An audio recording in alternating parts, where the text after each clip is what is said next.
Okay, folks, can we all finally acknowledge that there are two sets of rules when someone does something illegal in the United States? But first, guys, go check out my friends over at CMMG, CMMG Rifles. Go to CMMG.com. Check out their Descent. This Descent has an amazing new action that you've got to see to believe it. You want to get your hands on one. It comes in several different calibers and several different colors.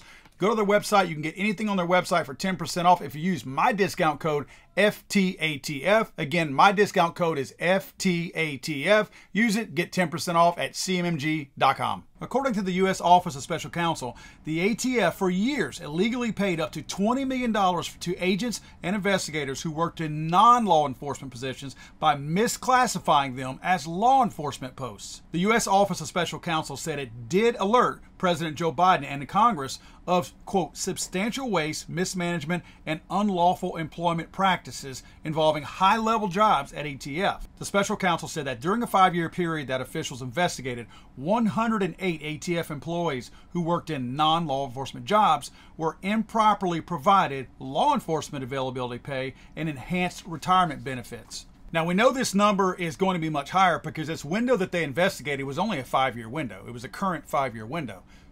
Well, clearly this has been common practice and has been going on, so we know it's much higher than 20 million, and it extends beyond payroll. More on that in just a second. ATF's Media Affairs Office had no immediate comment, on the OSC report when contacted by CNBC. In its official response, the ATF contested claims about the designation of some of those positions being misclassified. Now, the investigation took place to begin with because of 2 whistleblowers within the ATF. Well, finally, somebody has some morality in the ATF, I guess, and a little bit of decency.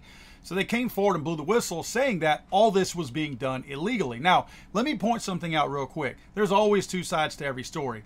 Obviously, these whistleblowers probably just aren't morally great people. They probably were passed over for some kind of a promotion or something like that.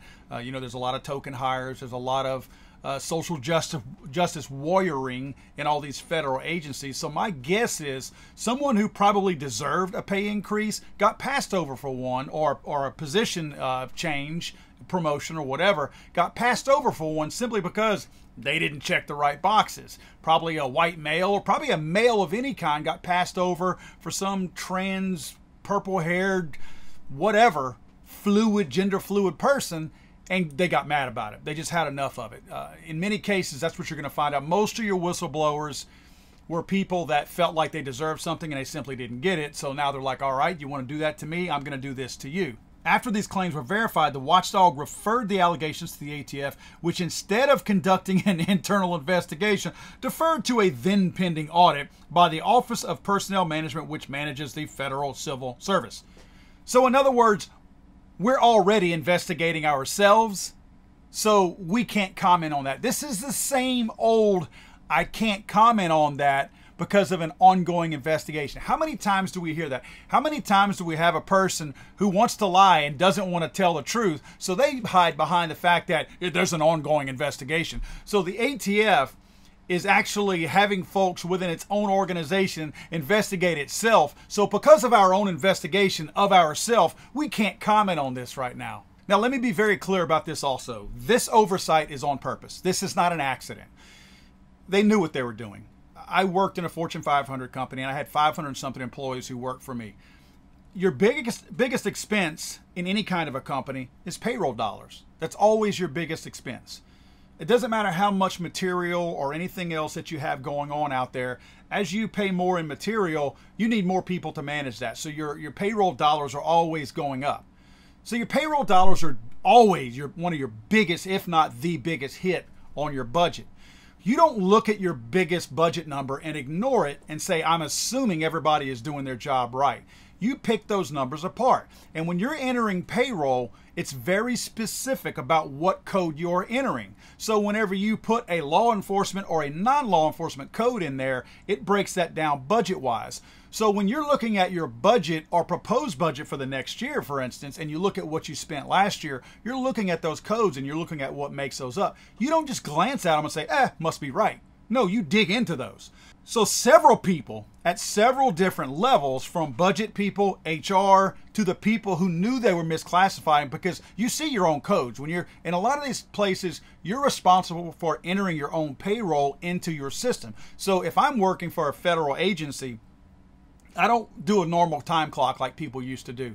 You are entering your payroll into the system and you choose the codes. Someone doesn't choose those codes for you. You choose the codes that you fall under, and then somebody has to approve those codes. So this is not some little clerical error that somebody made sitting in a broom closet somewhere.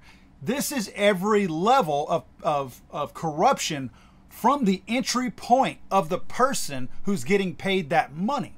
So this is a gentleman's agreement throughout all of the ATF that, hey guys, this is how we're going to do it. And if anyone catches us, we work for the federal government. Who cares? What are they going to do? They'll probably get a promotion out of this. In government, you don't fail. You actually succeed whenever you fail. So you never go down. You always go up, especially whenever you fail. Another key point that we have to look at is, you know what the ATF is going to say on this, right? They're going to come back and say, you know that 13.6% increase that we're looking for an increase on the ATF's budget?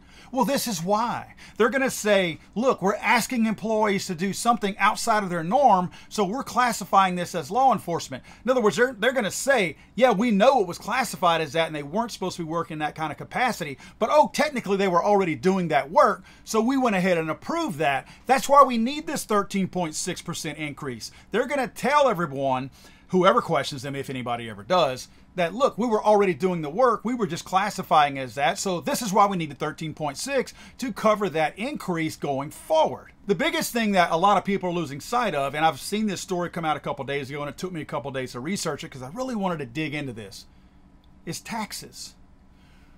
Pensions. Whenever you are designated as, quote, law enforcement, obviously you have some pension benefits that extend. You're going to get a much higher amount of guaranteed pay whenever you retire as a result of any law enforcement type work.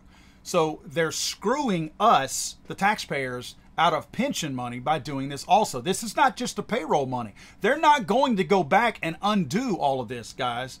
They're not going to go back and say, oh, all this money that went in there and was tagged and labeled and coded as law enforcement, let's undo that. That's going into pensions. That's going into stuff that you and I and our grandkids are going to pay for years to come, because these are pensions that are locked into place. And you know what else?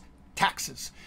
When you're in law enforcement, you have tons of write-offs. Tons of write-offs. So here we go again with the fox guarding the hen house. We got the IRS right down the street from the ATF, who's not going to do anything about these erroneous and illegal taxes that all these people are writing off. Tens of thousands and hundreds of thousands worth of tax dollars and write-offs that all these people were getting because they were, quote, law enforcement during those particular capacities. Now check this out. This blew my mind. As a result of that conclusion, OPM has for now suspended ATF's power to classify its own employees as being in federal law enforcement positions, quote, until matters are resolved to OPM's satisfaction. This was a letter to Joe Biden. ATF is also in the process of updating descriptions of various positions to reflect their actual job duties. This is irony on steroids. This is the first real repercussion that the ATF has ever had to deal with in my lifetime.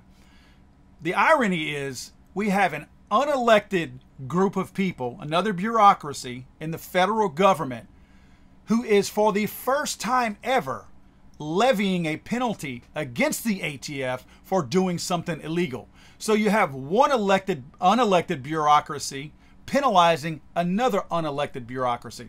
We have all these people, 435 people in Congress, who are responsible for policing the ATF. And it takes another freaking unelected group of people to actually do the first real damage, and I say damage, but the first real repercussions and pushback to the ATF in history ever. I'm sorry, I thought this was America.